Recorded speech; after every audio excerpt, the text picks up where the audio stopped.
دیکھیں بڑے عمران صاحب یہ پچھلے کچھ 1-2 مہینوں میں 2-3 واقعات ہو چکے ہیں، لیکن افسوس کی بات یہ کہ اس پہ حکومت کی طرف سے کوئی تشویش بھی نہیں آتی، کوئی کارروائی بھی نہیں ہوتی، ایسے جیسے کچھ ہوا ہی نہیں، ٹوٹل خاموشی ہے۔ مجھے تو اس بات پہ حیرت ہے کہ ایک تو واقعہ ہوتا ہے اور پھر اس واقعے کے اوپر کوئی پیش رفت نہیں ہوتی کہ کوئی آپ کارروائی کرتے ہیں یا ایز اے گورنمنٹ آپ آ کے کچھ اناؤنسمنٹ کرتے ہیں کہ جی ہم اس کو پروب کر رہے ہیں یا ہم قاتلوں کو کوئی کسی ایک کیس میں تو آپ قاتل پکڑ کے دکھائیں کہ پتہ لگے آپ سنسیئر ہیں۔ نہیں سبینہ، اصل میں یہ دیکھیں بے حسی ہے، اور وہ اس میں وہ خانہ پوری کے لیے آتے ضرور ہیں، 1-2 وزراء آ جاتے ہیں، پھر ایک بیان آ جاتا ہے، پھر یہ کہا جاتا ہے کہ قاتلوں کو کیفر کردار تک ضرور پہنچایا جائے گا، لیکن عملاً اس پہ کچھ ہوتا نہیں۔ اور اس کی بنیادی وجہ میں سمجھتا ہوں ایک یہ بھی ہے کہ ہم جو خود جرنلسٹ ہیں وہ بھی متحد نہیں ہیں۔ دیکھیں جب جرنلسٹوں کی بھی اتنی تنظیمیں ہوں گی، ایک چھوٹے چھوٹے جو شہر ہیں ان میں 2-2 3-3 پریس کلب کھل جائیں گے،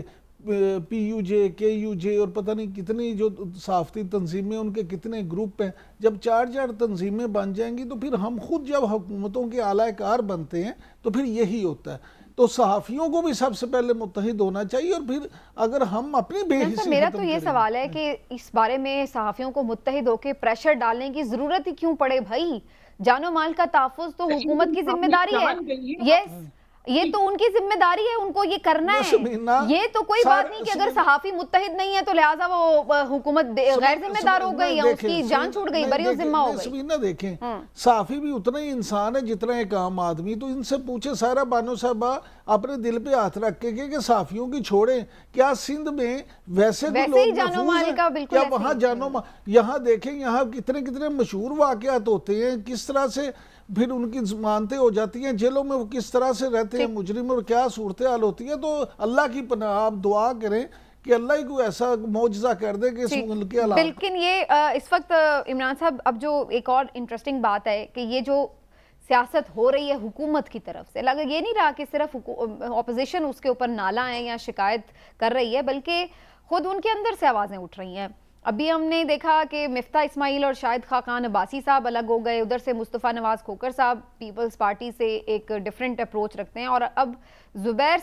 محمد زبیر صاحب جو کہ اتنے گورنر رہے ہیں پی ایم ایل این کے، بڑے سینئر بڑے امپورٹنٹ پولیٹیشین رہے ہیں پی ایم ایل این کی طرف سے، لیڈ کرتے رہے ہیں، وہ خیر باد کہے گئے ہیں۔ یہ ہم نے عام طور پر پریکٹس دیکھی نہیں ہے کہ کوئی پارٹی رولنگ پارٹی ہو، اقتدار میں ہو، اور اس کو لوگ چھوڑ کے جا رہے ہوں۔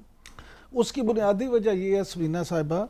کہ جو محمد زبیر صاحب ہیں نا، وہ میں تو ذاتی طور پہ انہیں پولیٹیشین سمجھتا ہی نہیں۔ وہ نظریاتی کارکن کبھی بھی نہیں تھے، وہ کبھی بھی نظریاتی اس طرح سے نہیں تھے۔ اگر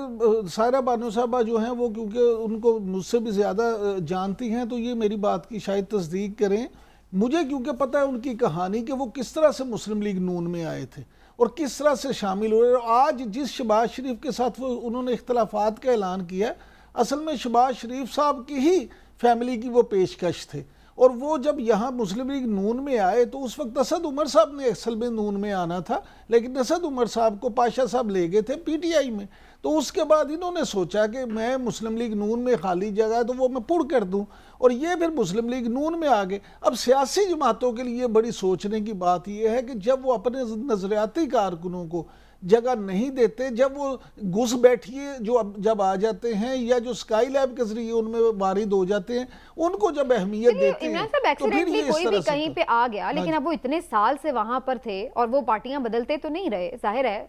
چلیے وہ ایکسیڈنٹلی صحیح آئے ہوں گے پی ایم ایل این میں، لیکن وہاں پہ رہے ہیں، سیاست کی ہے، گورنر رہے ہیں، ان کے بہاف پر جا کر جنرل باجوہ صاحب سے ملاقاتیں کرتے رہے ہیں، پوری انہوں نے ایک یعنی امپورٹنٹ پوزیشن سنبھالے رکھی، ترجمان تھے وہ قائد کے اپنے۔ کہنے کا مقصد یہ ہے کہ آپ یہ کہہ کے صرف یہ تو نہیں ہو سکتے کہ جی چونکہ وہ تھے ہی نہیں ان کے، بھائی شاہد خاقان عباسی صاحب ایک پوری عمر ہے ان کی، چودھری نثار صاحب پوری عمر انہوں نے گزاری ہے پی ایم ایل این میں، کہاں ہیں آج یہ سب؟ سبینہ دیکھیں، شاہد خاقان عباسی صاحب اور چودھری نثار صاحب وہ پراپر سیاستدان ہیں، وہ سیاست کے رموز سمجھتے ہیں، اور وہ ان کی بڑی قربانیاں ہیں، اسی لیے ان کے الگ ہونے کے باوجود آپ دیکھیں پچھلے 10 دن میں 2 دفعہ میاں نواز شریف نے پبلکلی ان کی نہ صرف تعریف کی ہے بلکہ انہوں نے کہا ہے کہ انہوں نے بہت قربانیاں دی ہیں پارٹی کے لیے بھی۔ تو چھوڑ کیوں گئے؟ سوال تو میرا یہ تھا بنیادی کہ چھوڑ کے کیوں جا رہے ہیں؟ میری گزارش سنیں، ان کے کیس الگ ہیں۔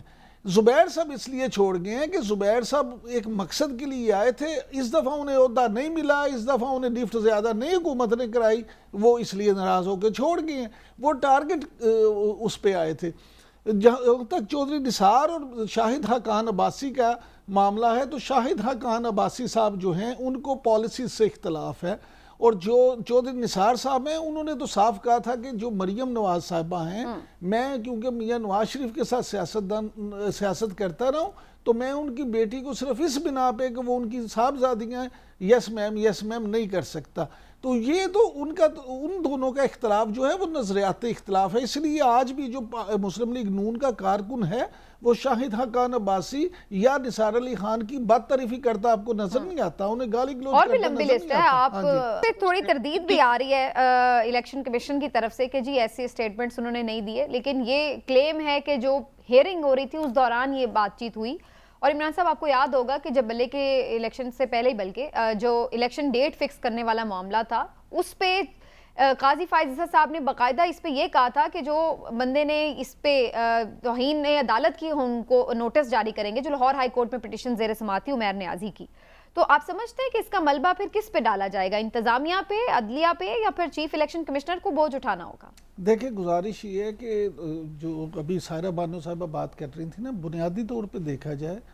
تو جو الیکشن کمیشن کا ادارہ ہے وہ ایک انڈیپینڈنٹ ادارہ ہے اور وہ کسی کے ماتحت نہیں ہے، لہٰذا اس بنا پہ صرف کوئی تعویل پیش کر کے چیف الیکشن کمیشنر جو ہیں اپنے ادارے کو بالکل بریوزما قرار نہیں دے سکتے۔ لیکن یہ بھی ایک سچ ہے کہ اگر اس ادارے کے ہاتھ پاؤں ہی باندھ دیے جائیں گے، اگر عدلیہ، انتظامیہ یا تینوں طرف سے انہیں پراپر سپورٹ نہیں ہوگی، تینوں طرف سے ان کو فیسیلیٹیٹ نہیں کیا جائے گا، یا تینوں طرف سے ان پہ کسی طرح کا دباؤ ہوگا، تو پھر ان کے لیے اس طرح سے پرفارم کرنا ممکن نہیں رہتا۔ میں اس کا مطلب یہ نہیں ہے کہ میں یہ کہہ رہا ہوں کہ آپ چیف الیکشن کمیشنر کو یا الیکشن کمیشن کو کلین چٹ دے دیں اور کہ وہ بالکل بری ذمہ ہے، ان کا کوئی قصور نہیں ہے۔ انتخابات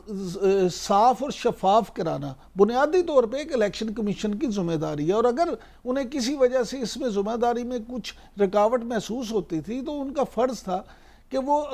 میڈیا پہ آتے، میڈیا ٹاک کرتے اور سب پوری قوم کو بتاتے کہ یہ پرابلمز ہیں، اس لیے ہم جو ہیں وہ شاید ہمیں یہ رکاوٹیں پیش آ رہی ہیں۔ لیکن اگر انہوں نے اس وقت اس بات کا نہیں کیا تو پھر اب وہ کسی اور کی طرف انگلی کر کے کریں گے تو اس کی وہ حیثیت نہیں رہے گی۔ بڑے عمران صاحب یہ پچھلے کچھ 1-2 مہینوں میں 2-3 واقعات ہو چکے ہیں، لیکن افسوس کی بات یہ کہ اس پہ حکومت کی طرف سے کوئی تشویش بھی نہیں آتی، کوئی کارروائی بھی نہیں ہوتی، ایسے جیسے کچھ ہوا ہی نہیں،